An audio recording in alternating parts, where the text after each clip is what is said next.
Yun, what's up no mga kabigote no. So, isang linggong hapit tayo sa trabaho no, sa ating tahiyan. So, sobrang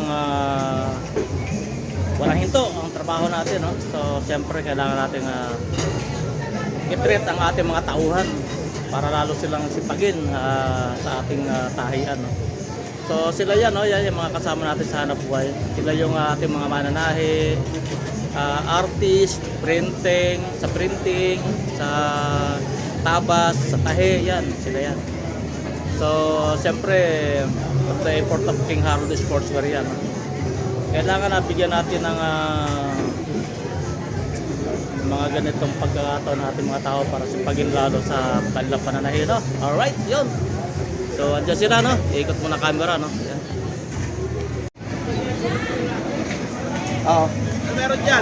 Wala kang kaya ng ganito dito. Bigla taga-dalawang bangka lang. Para po agad. Ha? Wala.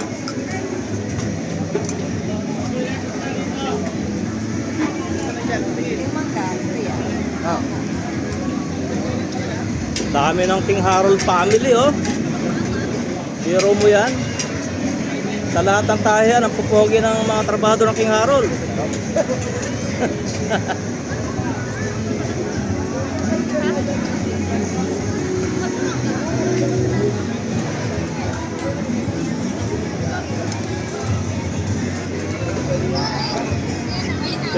Pinakapogi pala si Johnson eh. Ayan o.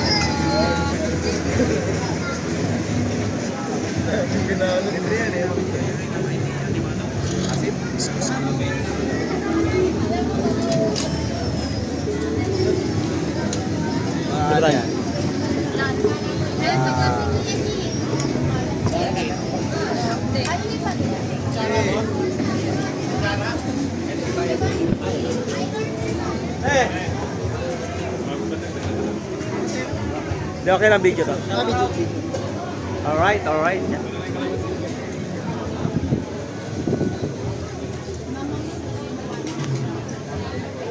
Pagkatapos ng isang linggo po yata, tayo kakain naman dito.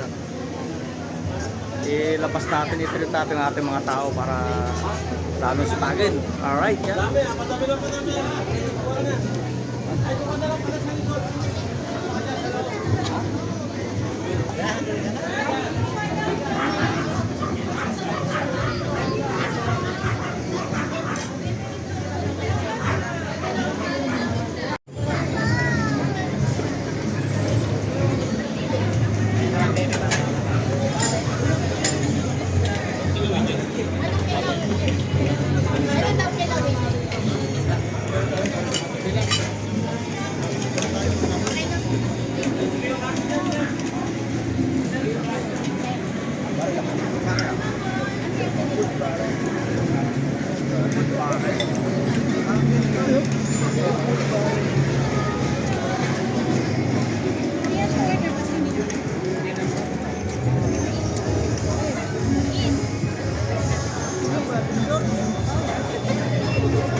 Uri ko lang to para maluwag kayo. Okay, boss. Para maluwag kayo.